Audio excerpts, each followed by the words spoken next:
Olá pessoal do sétimo ano ABC, estamos aqui mais uma vez com a nossa aula de História e vamos continuar o assunto sobre os astecas.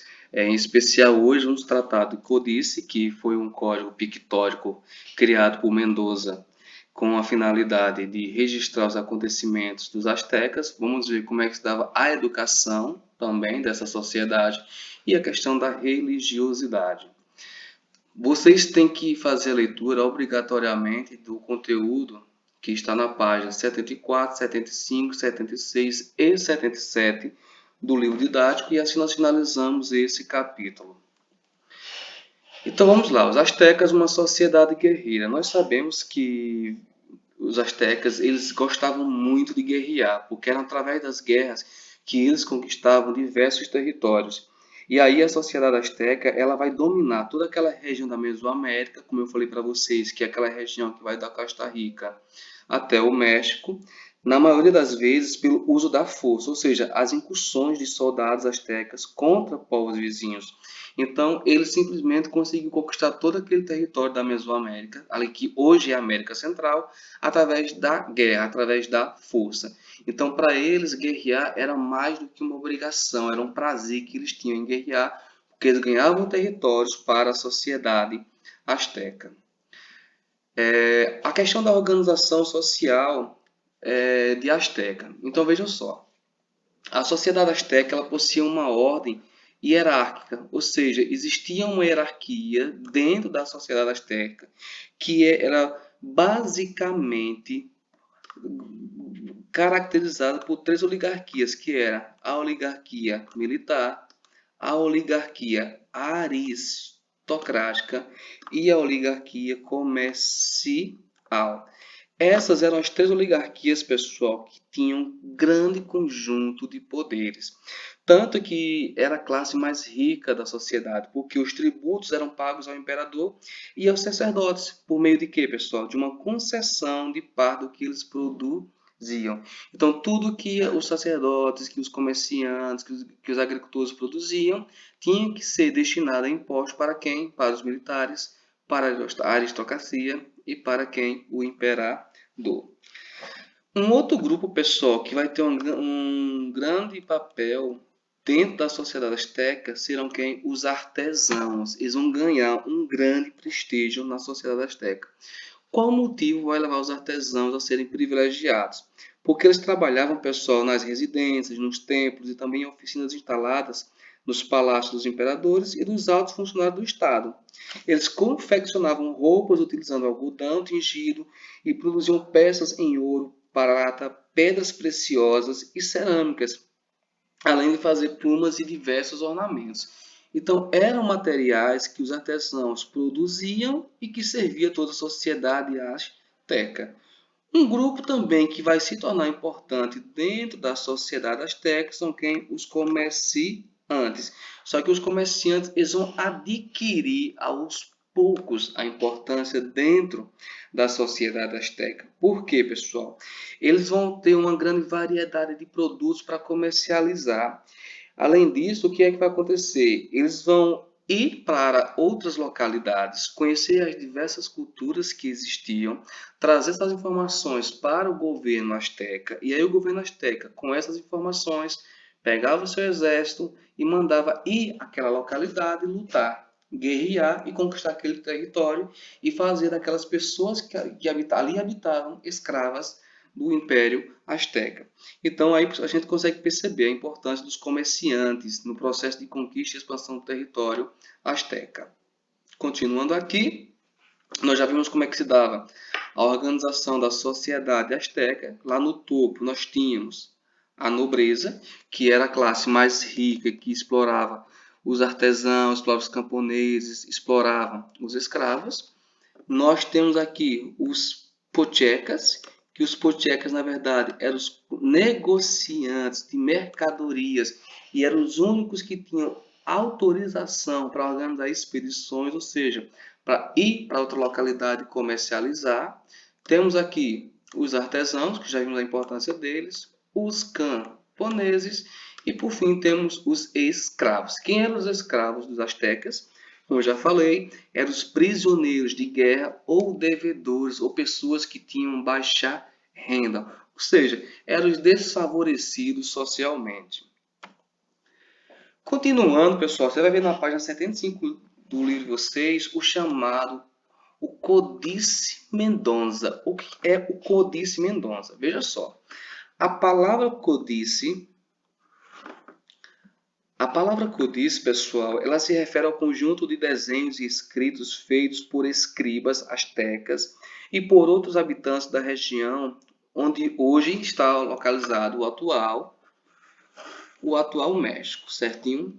Então, codice era simplesmente um código criado para fornecer informações, registros, onde neles as pessoas que habitavam lá narravam eventos importantes de sua história e descreviam a organização do império e cenas da vida cotidiana, como eu vou mostrar para vocês daqui a pouco, certinho? Então, por que Códice de Mendonça? O Códice de Mendonça, pessoal, ele é datado de 1541 e 1542, porque nele os nativos descreveram a função de Tenochtitlán, que foi a primeira cidade fundada pelos astecas, as conquistas territoriais astecas e o sistema de cobrança de impostos do império, além de eventos relacionados à vida cotidiana. E aí o que acontece, pessoal? Códice Mendonça nada mais foi do que um grande vice-rei do Império da Nova Espanha. O codice, pessoal, ele é um instrumento que ele é constituído por 71 folhas e dividida em um total de 3 partes, que eu vou mostrar para vocês. Códice de Mendonça. Primeira parte, chamada de seção 1, ele tem um total de 16 páginas. O que é que vai tratar nessas 16 páginas? Ela vai narrar a história oficial dos astecas, como surgiu o Império Astecas, como houve a expansão territorial deles, que vai do período de 1325 a 1521. Então, isso aqui você consegue perceber o que era uma codice. Ele era uma mistura de desenhos pictográficos, de palavras que narravam uma história. Então, a primeira parte, formada por 16 páginas, contava a origem do Império Asteca. A segunda parte, pessoal, chamada de seção 2, ele é formado por 39 páginas. Ou seja, e aqui vai mostrar o chamado Alteptel, ou seja, os tributos submetidos aos domínios astecas e suas tributações, ou seja, tudo que as pessoas deveriam pagar ao imperador. E para finalizar, tínhamos aqui a seção 3. Ela era composta por 16 páginas. Aqui eles desenhavam os aspectos da vida cotidiana deles. Era o dia a dia de quem? Dos astecas. Então, em geral, Códice Mendonça, fundada pelo vice-rei da Espanha, Códice Mendonça, nada mais é do que um conjunto de desenhos escritos por escribas que vai representar desde a história da fundação de Azteca até o cotidiano dessas pessoas. Religião asteca, pessoal. É bem interessante a gente saber que quando fala de religião asteca, eles eram politeístas, ou seja, eles acreditavam em vários deuses. Para eles existia um deus sol, um deus lua, enfim, um conjunto de deuses. E aí eles vão construir, pessoal, também tem uma preocupação muito grande de construir templos para os deuses. Como, por exemplo, eles construíram templos para Tonatiuh, que seria o deus Sol, Tezcatlipoca, que é o deus guerreiro e inventor do fogo, Huitzilopochtli, deus da guerra, Tlaloc, deus da chuva, Quetzalcoatl, criador do homem e protetor da vida e da fertilidade. Só um detalhe aí, pessoal, com relação à religião asteca é o seguinte. Os astecas acreditavam muito que o Sol e a Lua eles ocupavam postos de destaque entre os deuses.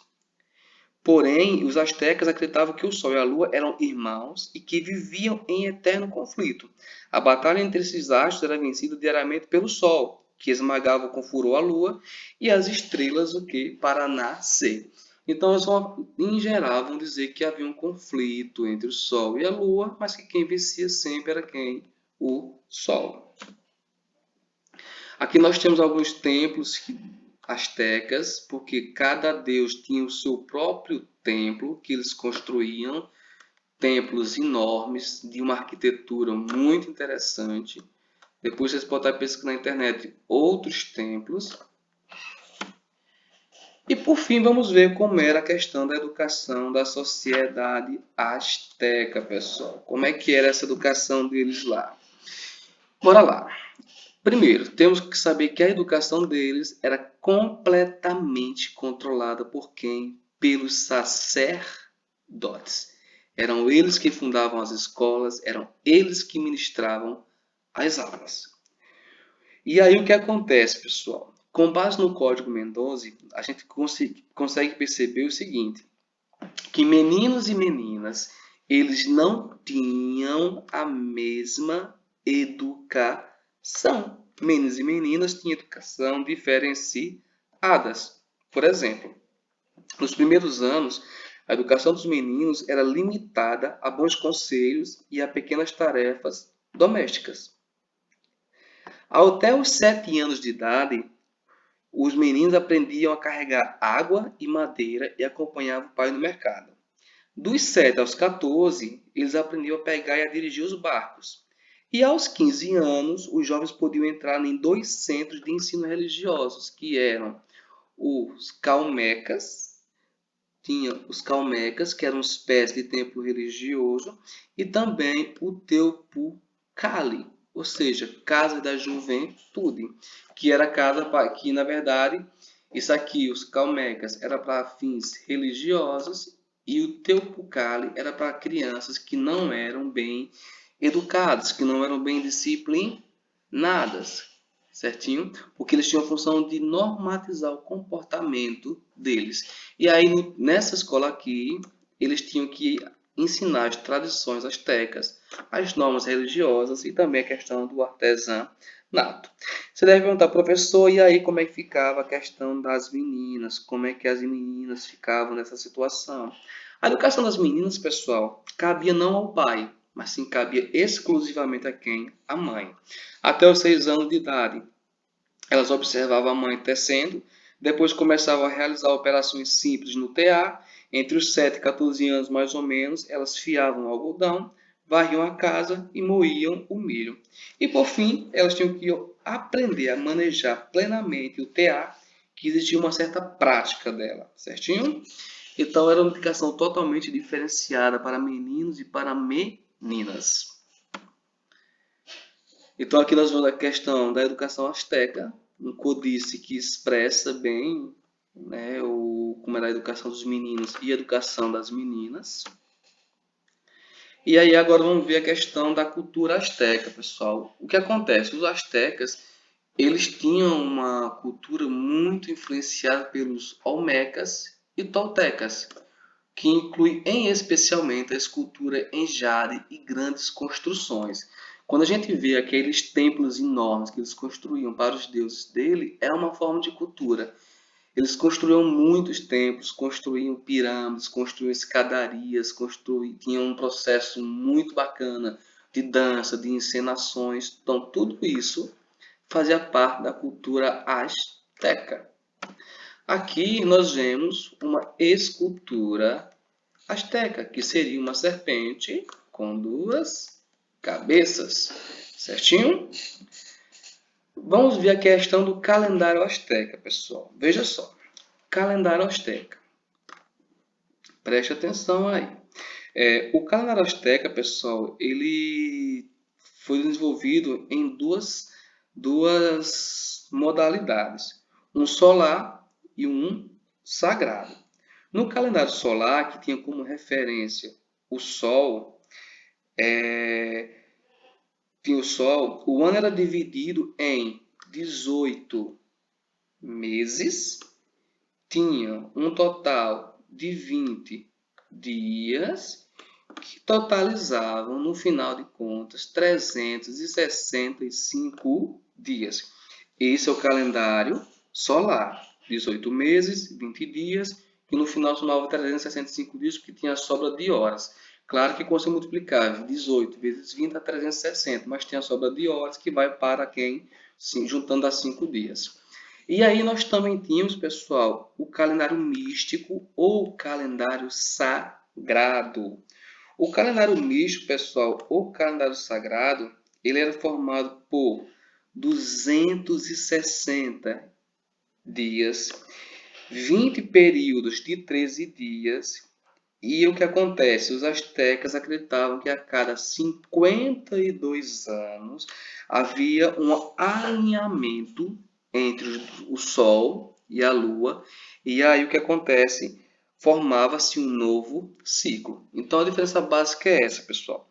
O calendário solar, 18 meses e 365 dias. Lembrando que 5 dias também eles tinham a questão dos sacrifícios deles, certinho? Enquanto o ano místico ele tinha 260 dias. Aqui a gente consegue ver a imagem de um calendário solar, que é chamada, isso aí na verdade é uma pedra do Sol do século XV, de basalto. Ela tem aproximadamente 358 centímetros por 98 de espessura. E aí o que acontece? A pedra do Sol ela é um registro do calendário solar asteca. E essa aqui foi encontrada em escavações no século XVIII. E hoje, essa pedra do Sol aqui, ela se encontra no Museu Nacional de Antropologia da cidade do México. Então, chegou a hora de nós praticarmos, pessoal. No Classroom tem atividade para que vocês possam realizar. Vocês vão pegar a atividade, vão escrever ela no caderno, responder, depois responde no Classroom, tira a foto do caderno, anexa no formulário e me envia para que eu possa avaliar. E qualquer dúvida, vamos de WhatsApp, certinho? Até mais.